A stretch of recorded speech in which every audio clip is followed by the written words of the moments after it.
Hello everyone. आज हम लोग इंग्लिश मीडियम बैच के लिए आई थिंक लेक्चर 11 करेंगे इलेक्ट्रोस्टैटिक्स का। इसमें हम लोग अभी इलेक्ट्रिक डाइपोल पढ़ रहे हैं। हम लोगों ने पिछले वीडियो में इलेक्ट्रिक फील्ड निकाला था due to dipole at different points.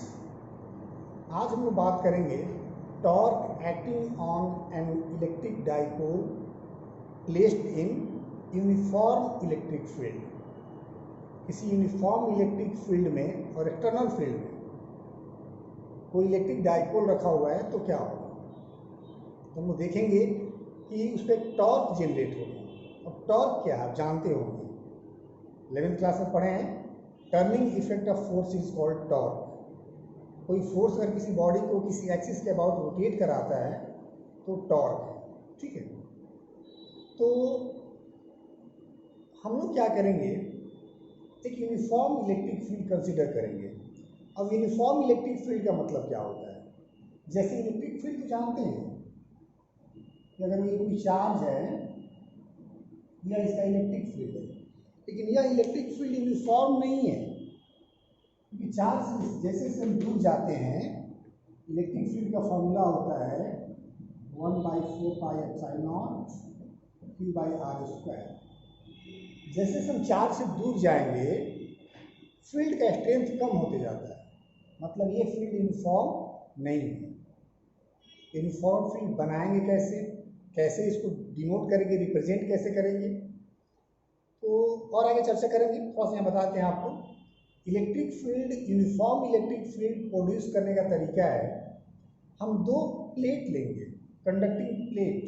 जैसे एक प्लेट ये है, इस पर कोई चार्ज है, मान लो पॉजिटिव चार्ज है, इसकी density surface charge density sigma है। दूसरा भी एक प्लेट है जिसकी भी सरफेस चार्ज डेंसिटी सिग्मा ही है, दोनों की डेंसिटी सेम है। एक दूसरे के पैरेलल रखेंगे ना, उसके बीच का जो स्पेस होगा उसकी में जो इलेक्ट्रिक फील्ड होगा वो यूनिफॉर्म होगा। ये बात समझ में आ रही है। दो प्लेट है, इन दोनों, एक पर पॉजिटिव सिग्मा दूसरे पर नेगेटिव सिग्मा, डेंसिटी है सरफेस चार्ज डेंसिटी, इसके बीच में जो फील्ड होगा इलेक्ट्रिक फील्ड वो यूनिफॉर्म इलेक्ट्रिक फील्ड कहलाएगा। अब यूनिफॉर्म इलेक्ट्रिक फील्ड को रिप्रेजेंट करने का तरीका होता है कि उसको हम स्ट्रेट लाइन से दिखाते हैं, पैरेलल लाइन से दिखाते हैं।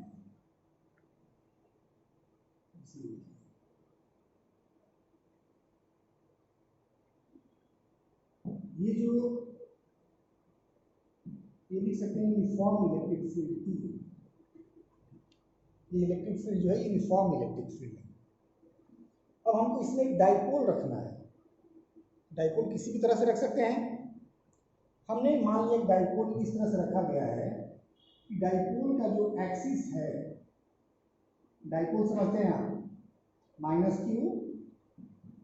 +q, इसका जो एक्सिस है वो इलेक्ट्रिक फील्ड के साथ थीटा एंगल बना रहा है। इस डाइपोल का जो लेंथ है, तो पीछे मान चुके हैं 2a, डाइपोल का लेंथ कितना है 2a। डाइपोल का मतलब माइनस चार्ज और प्लस चार्ज, ये इलेक्ट्रिक फील्ड में रखा हुआ है आर्बिट्री किसी भी तरीके से। तो तरीका क्या है, उसका एक्सिस जो है इलेक्ट्रिक फील्ड के साथ थीटा एंगल बना रहा है। 0 भी बना सकता था, 90 भी बना सकता था, 180 कुछ भी बना सकता था, लेकिन हमने एक आर्बिट्री एंगल ले लिया theta. What will happen, as we have discussed earlier and well known that every charge in electric field experiences a force। कोई भी चार्ज जब इलेक्ट्रिक फील्ड में रखा जाएगा तो एक फोर्स एक्सपीरियंस करेगा, and that force be given as QE।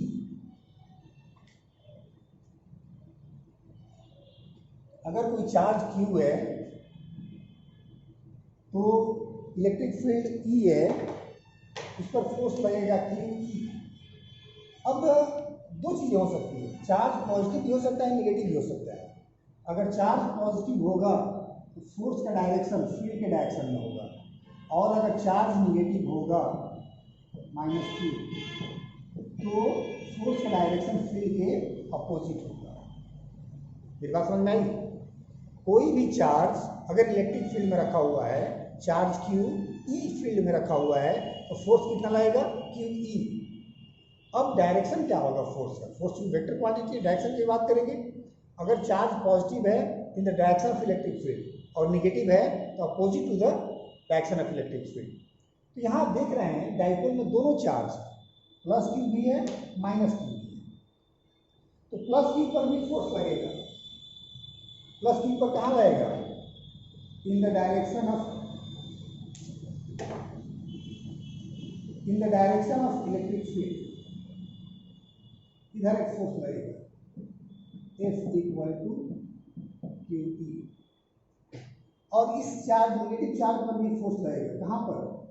Opposite to the direction of electric field.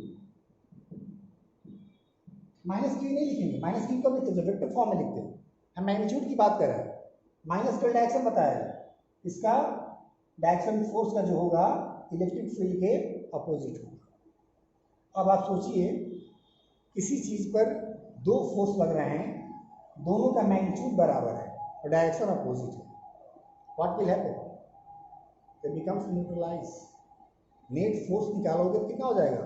Zero हो जाएगा। लेकिन ये दोनों फोर्स एक ही लाइन पर नहीं लग रहे हैं, ये इस लाइन पर लग रहा है, ये इस लाइन पर लग रहा है। दोनों का लाइन सेम होता कुछ नहीं होता। जैसे ये इसको खींचे, एक इधर एक इधर, कुछ नहीं होगा। लेकिन अगर ऐसे हो, एक इधर फोर्स लगाए एक इधर फोर्स लगाए, तो क्या होगा? ये टर्न कर जाएगा। ठीक है, यहाँ पर नहीं हो रहा है। दो फोर्स हैं, दोनों फोर्स का मैग्नीट्यूड सेम है और क्या है? डायरेक्शन अपोजिट है, but acts on two different line of action, hence they produce a torque. एक टॉर्क प्रोड्यूस करेंगे। ठीक है, तो टॉर्क होता क्या है? तो टॉर्क जो होता है, यहाँ देखिए तो लैंग्वेज लिख दे क्या? Let a dipole of moment p, dipole moment कितना है? p, placed in uniform electric field P at an angle theta.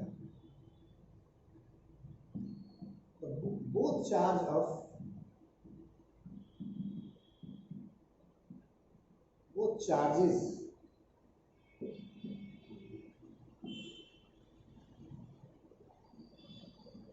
experiences equal and opposite force, equal and opposite force experience करेंगे। Hence net force be zero, but the two forces F equal to Q, दोनों का value यही है, acts on two different line of action,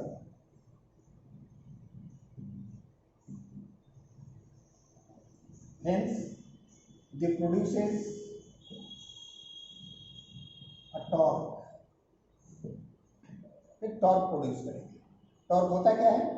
as we have, हम जानते हैं torque equal to होता है, दो फोर्स लग रहा है, either force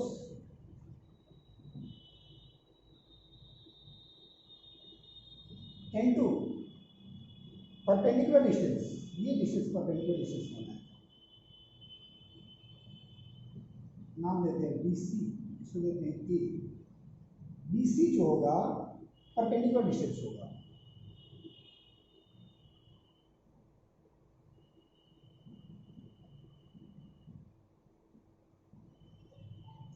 perpendicular distance between two forces, दोनों फोर्स के बीच का परपेंडिकुलर डिस्टेंस और कोई एक फोर्स के प्रोडक्ट के इक्वल होगा। ये कितना आ जाएगा? अब वीडियो को पॉज करके नोट कर लेंगे। टॉर्क को टाउ से लिखते हैं, either force QE, perpendicular distance BC। अब BC का वैल्यू चाहिए, BC कितना होगा? BC नहीं पता है, लेकिन हम देख रहे हैं यहाँ पर एक राइट एंगल ट्रायंगल है। इस राइट एंगल ट्रायंगल में आपको AC पता है,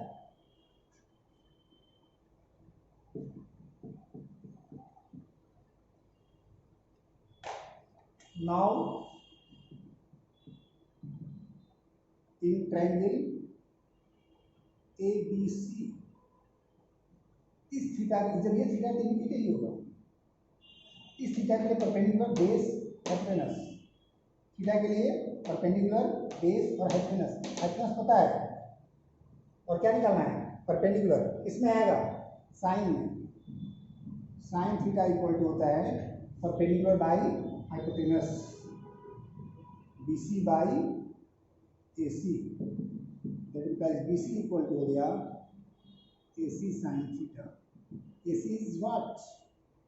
AC is 2A sine theta.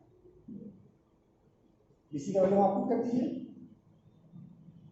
From equation 1, tau equal to हो गया QE into 2A sine theta. थोड़ा सा अरेंज कर सकते हैं इसको, Q into 2A into E sine theta, Q into 2A into E sine theta.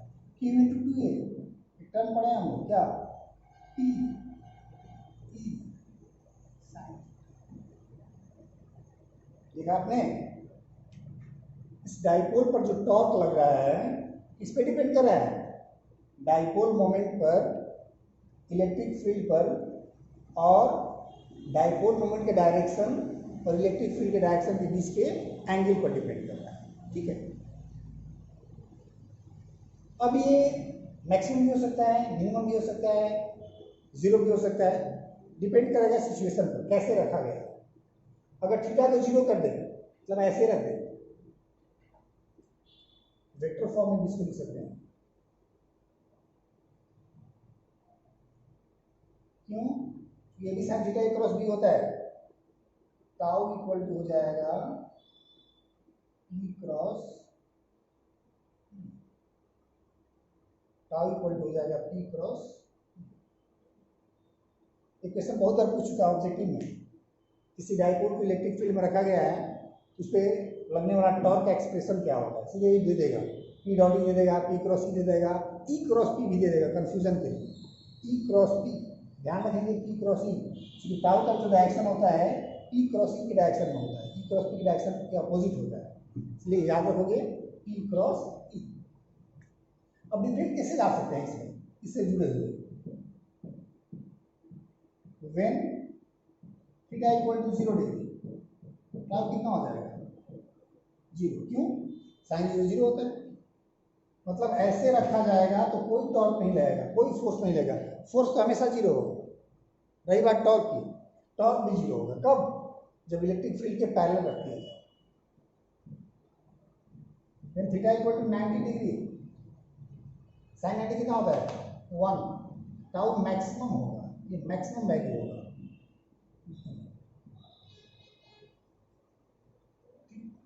ऐसे डिफरेंट केसेस रहेंगे, क्वेश्चन में आप लोग को दिया रहेगा एंगल क्या है, डाइपोल मोमेंट का वैल्यू क्या है, इलेक्ट्रिक फील्ड का स्ट्रेंथ क्या है, ये क्वेश्चन में दिया रहेगा, उसके अनुसार आप ये फॉर्मूला अप्लाई करें। कौन? P sin theta. और ये ऑलरेडी ये जो एक्सप्रेशन है 2 मार्क्स के लिए आता है। बिहार बोर्ड एग्जामिनेशन जो है या CBSE बोर्ड का जो एग्जामिनेशन होता है 12th का एग्जामिनेशन, उसमें ये 2 मार्क्स में क्वेश्चन पूछा जाता है, इसलिए उसको तैयार कर लेंगे और इससे जुड़ा हुआ क्वेश्चन जो भी करना हो मिलेगा आप कीजिए, कोई समस्या हो हम तक पहुँचाइए। इस वीडियो को इतना ही रखते हैं। अगले क्लास में हम लोग को नया सेक्शन पढ़ना है, बहुत सारी किताबों को उसमें अलग चैप्टर ही बना दिया है, गॉसेज थ्योरम। ठीक है।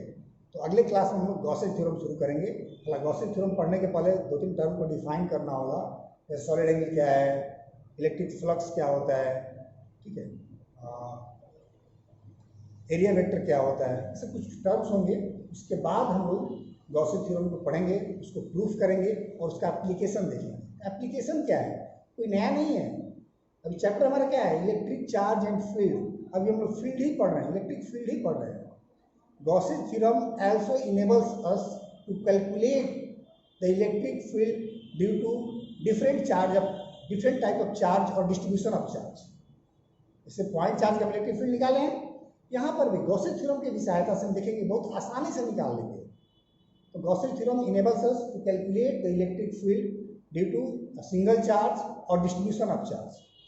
तो उसका एप्लीकेशन है, 3-4 एप्लीकेशन पढ़ेंगे। वो भी एक लॉन्ग क्वेश्चन यहाँ से बनता है। इस चैप्टर से जो अभी तक हमने पढ़ा और पढ़ने वाले हैं गॉसेज थ्योरम, यहाँ से 2 लॉन्ग क्वेश्चन बनते हैं।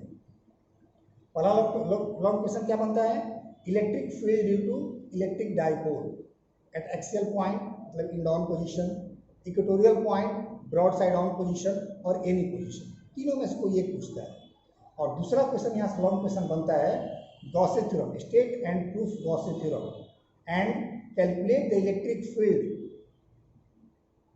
फॉर, अब कुछ भी दे देगा, इन्फिनाइट लॉन्ग शीट या दे देगा इन्फिनाइट लॉन्ग स्ट्रेट वायर या पॉइंट चार्ज, या किसी भी चीज़ के लिए कोई भी चार्ज का डिस्ट्रीब्यूशन होगा, उसके लिए कहेगा कि आप इलेक्ट्रिक फील्ड निकालें, गॉसेज थ्योरम को अप्लाई करके। ठीक है, तो हम अगले क्लास में पढ़ेंगे हम लोग गॉसेज थ्योरम। आज इतना अंत है, चलिए, थैंक यू।